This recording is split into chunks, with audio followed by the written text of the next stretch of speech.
Dan from dozerwinchparts.com asking the question, what model winch is best for the John Deere 850 line and the 750s? Which is totally confusing. Just upfront warning, it is a total mess. So right here in front of us, this is the Allied W6G. Similar in pulling power to the Allied W6F, which is an option. Then we're gonna go over here. Here's your Carco hydraulic winch. This is a H110 140, which goes on some of the John Deere lines. Over here, this is a Carco 70A. This is a PTO winch commonly found on the D6 and the older 850s. This is a PTO drive. There is a winch that looks similar in terms of the frame. It's a shared frame, but the internals are totally different because Carco has converted that into the H85, which shares a lot of components, but instead of being PTO drive, it's hydraulic drive. Now, over here, we're looking at the Allied H6G. This is the predecessor, this one in green here. This is the first version of the H6H, which is the current Allied hydraulic drive winch, which is a good option. So John Deere is probably the most confusing in the 850 and 750 line because the early, like a C model came with a PTO shaft. Like there's the PTO shaft sticking out of the back of this one, for example. Right in the end, there'd be an extension that would go in the tractor and hook up to the end of hydraulics stack. Back in the day, it was just a matter of adding a little PTO shaft stub, and it was relatively cost effective. It didn't cost too much to add. The same PTO option is available on a new 850 J or K. You can put a PTO option on a John Deere 850 J and K, but it's a significantly more expensive option, and you cannot add a PTO to an L.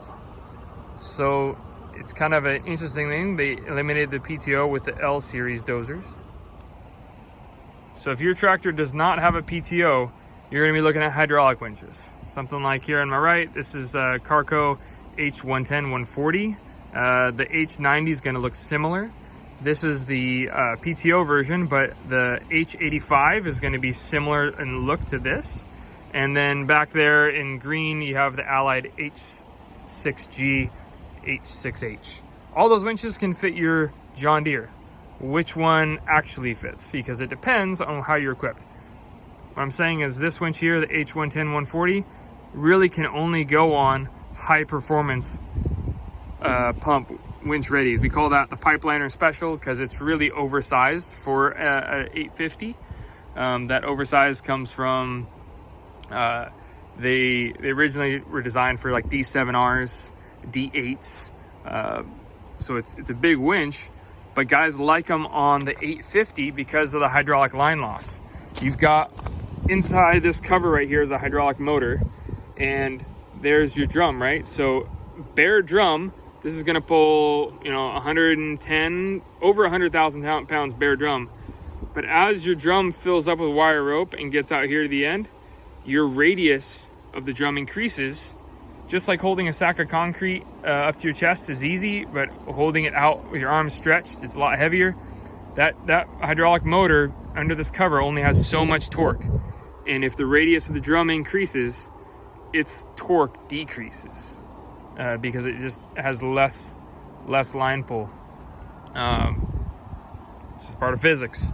So when you put an oversized winch on the 850, when you get that reduced line pull, it ends up still being plenty to recover or do anything you need to do. So basically having an oversized winch is what I'm saying is super nice. And because it's hydraulic, you don't have to worry about going into or blowing anything up, because if you try and pull more than you can by dead manning the machine, the hydraulics are going to say, hey, that's too much, and just cut out. So these 110s, 140s are great winches for that application if you have a high performance package. If you don't, you're going to need to go with a more standard winch. Traditionally, the Allieds are very universal. They're better standalone winches, and the Carcos are really good if you have good tractor integration. So pros and cons to all of them. Like I said, there's that's a Carco 70A, And then what that is the H85 is a lot of shared components, but instead of being driven by a PTO, I'll show you the back here. Instead of being driven by a PTO down there, that area inside the frame is replaced with that big old hydraulic motor. So nice shared components, but it doesn't pull as much weight as the planetary gear reduction over there in the 110s. So a lot of options. John Deere's are one of the most confusing ones to install. So it really comes down to how your tractor is equipped. If you don't have a ripper, well, then you're kind of SOL. And if you don't have a PTO, you're SOL. You need to have either a PTO option, so you can drive something like the 70A, the W6G, 70A, W6G, and W6F if you have a PTO option on your tractor. If you don't, well, then you're going to need hydraulics. If you have high performance, we'd recommend that one there. And if you don't have high performance hydraulics, you're going to be putting on either one of the Allieds or Carcos that can run with a lower GPM and PSI. Hopefully that helps. Good luck.